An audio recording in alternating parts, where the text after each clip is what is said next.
Aujourd'hui, j'ai 5 salons de coiffure. Je vous raconte mon histoire. En 2008, je rencontre un homme et ce monsieur-là, il me propose de venir vivre avec lui en Amérique. Ce qui était bien pour moi parce que j'étais d'abord amoureuse de ce monsieur. Et lorsque nous arrivons en Amérique, c'est un avocat. Imaginez un avocat, voilà, qui vient de terminer ses études, qui n'a pas d'enfant, qui n'a pas de charge. Donc c'est une très belle aventure qui commence. Or moi aussi, en Afrique, j'avais terminé mes études. Sauf que je me suis dit, peut-être qu'en Amérique, ce serait une meilleure opportunité pour moi. Voilà, non, après je ne suis pas seule. En arrivant en Amérique ici, je suis tombée enceinte de notre premier enfant. Et lorsque je suis tombée enceinte, je ne pouvais pas aller travailler, bien sûr. J'ai eu un deuxième enfant et j'ai eu un troisième enfant. Et lorsque le deuxième enfant arrive, c'est là où mon calvaire commence. Puisque mon mari est entre les États-Unis et notre pays d'origine en Afrique. Et c'est comme ça qu'il décide de prendre une épouse. Mais celle-ci, c'est celle qui reste en Afrique parce que mon mari, il va en vacances 2 fois dans l'année pour histoire de baisser un peu son stress et les pressions du travail ici en Amérique. Et lorsque cette troisième personne s'ajoute, on devient un triangle amoureux où toutes les guerres possibles commencent. Et à ce moment, je découvre le côté sombre de mon mari, les mensonges, la manipulation, mais aussi les abus physiques. Et dû à cela, j'ai passé 10 ans de mariage, essayer de croire qu'il va changer, essayer de croire que la situation va s'améliorer. Pour mes enfants, je suis restée pour mes enfants. J'essayais de supporter. Je n'avais plus de mots à dire. Les salons de coiffure sont un lieu qui est toxique pour certaines femmes. Si vous êtes une personne manipulable très vite, mais si vous êtes une femme intelligente, les salons de coiffure aux États-Unis, ça sauve les femmes de beaucoup d'abus dans leur foyer. Pourquoi? Parce que grâce au salon de coiffure, tu peux te faire de l'argent, mais tu peux aussi devenir une business owner d'un salon de coiffure. Et c'est comme ça que mon histoire commence à prendre une autre tournure. Je suis restée 10 ans dans le foyer, je ne travaillais pas. Parce que mon mari faisait comprendre qu'on ne pouvait pas se permettre de s'occuper des enfants, de mettre les enfants à la garderie. Donc, il fallait que je reste à la maison pour m'occuper des enfants. Et la suite, c'est que quand j'ai commencé à aller travailler dans un salon de coiffure, je trouvais une jeune sœur africaine qui acceptait de garder nos enfants. Et c'est comme ça, la jeune sœur africaine qui acceptait de garder les enfants, elle a décidé tout simplement de pouvoir le faire, mais vraiment avec passion. Et je me sentais en sécurité. Mes enfants se sentaient aussi en sécurité. Thank you, appreciate that. Et c'est comme ça, je commence à travailler, mais je travaillais, les amis, comme une malade. Il y avait aussi ma famille derrière qui contestait aussi un peu, qui voulait un peu d'aide. Alors que je suis déjà ici 10 ans, je n'arrive même pas à avoir envoyé quelque chose à ma maman. Tout le monde se moquait de moi parce que toute ma famille au pays savait que j'étais ici en Amérique mariée avec le même monsieur qui allait épouser une autre femme en Afrique. La famille. La honte, j'ai pris sur moi. L'humiliation, j'ai pris sur moi. Les abus, j'ai pris sur moi.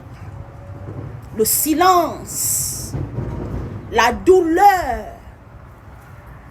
Et petit à petit, je commençais à avoir des problèmes de maladies cardiovasculaires. Mais je n'ai pas arrêté de me battre. Pourquoi je raconte cette histoire? C'est l'histoire d'une sœur. Moi, je m'appelle Audrey. Moi, c'est Bissobindoua. D'accord? Je m'appelle Audrey. Et cette histoire, c'est une sœur qui me l'a partagée.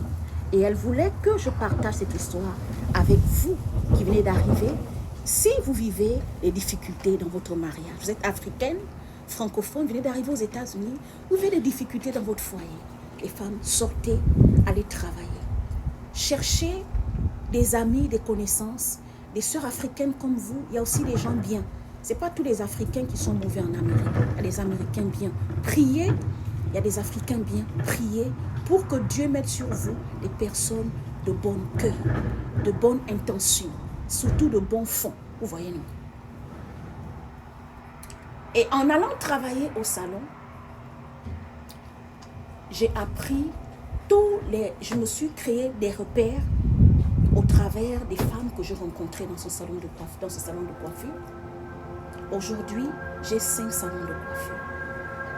J'ai divorcé de mon mari parce que la pression était trop, la honte, le poids de la honte pesait sur nous. Le poids d'une humiliation pesait sur nous. Les familles ont intervenu. Mes parents ont intervenu. Nous sommes partis en Afrique ensemble pour essayer d'arranger la situation. En dehors de ça, il avait des copines ici, il avait des maîtresses ici. Et je vous parle présentement, la femme avec qui il s'est marié, juste après que lui et moi on a divorcé, ils étaient déjà ensemble.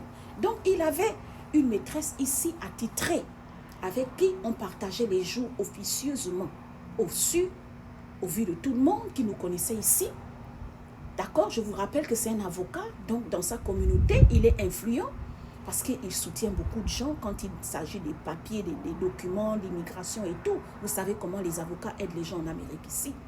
Dans son pays, dans sa famille, il est aussi influent. Donc imaginez, moi, d'aucuns diront que cette femme, fallait qu'elle supporte son foyer. C'est ce que souvent beaucoup de gens disent. Non, il faut prier, non, il fallait pardonner. La goutte d'eau qui a fait déborder le vase, c'est que il y avait aussi des conflits spirituels. Celle qui était en Afrique, elle bassait. Celle qui était ici, elle bassait mon mari. Donc tout ça là, les attaques, et ma belle famille qui m'attaquait aussi spirituellement. J'ai dit non, je ne vais pas laisser ma vie. Et je suis partie. Je ne demande pas à une femme de quitter son foyer si tu traverses la même situation que moi. Si tu peux supporter, tu supportes. Mais je te demande, le secret en Amérique ici, c'est de travailler son argent. Quand tu es une femme, tu es humiliée, tu es rabaissée, tu es abusée dans un mariage. Cherche d'abord le travail. C'est le travail qui m'a sauvée. C'est le travail qui a fait de moi la femme que je suis aujourd'hui. D'accord? Cette histoire, pour finir, c'est l'histoire d'une sœur qui m'a relaté l'histoire. Moi, c'est Audrey Mussobindo, je suis gabonaise. C'est une autre sœur, une abonnée, qui me demande de partager son histoire avec vous. Pour ne plus que vous vous trompez, que vous pensez que c'est moi qui vous parle, c'est mon histoire. C'est l'histoire d'une abonnée que j'ai fait en introduction comme mon histoire. D'accord? Les femmes, soyez fortes. Ne baissez pas les bras. Mais ne restez pas aussi dans un foyer où vous allez laisser votre vie. Il y a une sœur camerounaise l'année dernière, en 2025, qui est décédée. On a trouvé morte seule. Pourquoi? Parce qu'elle a pris sur elle, elle a gardé le silence, elle a voulu rester dans le mariage. Mais parfois, c'est toi-même qui connais ce que tu vis, ce que tu subis. Et nous-mêmes, en tant que femmes, nous connaissons ce qu'on peut supporter, ce qu'on peut, on peut garder et ce qu'on ne peut plus gérer, ce qu'on ne peut plus supporter. Parce que chaque être humain a des limites dans tout ce qu'on doit supporter, dans tout ce qu'on doit accepter. D'accord? C'était un petit conseil.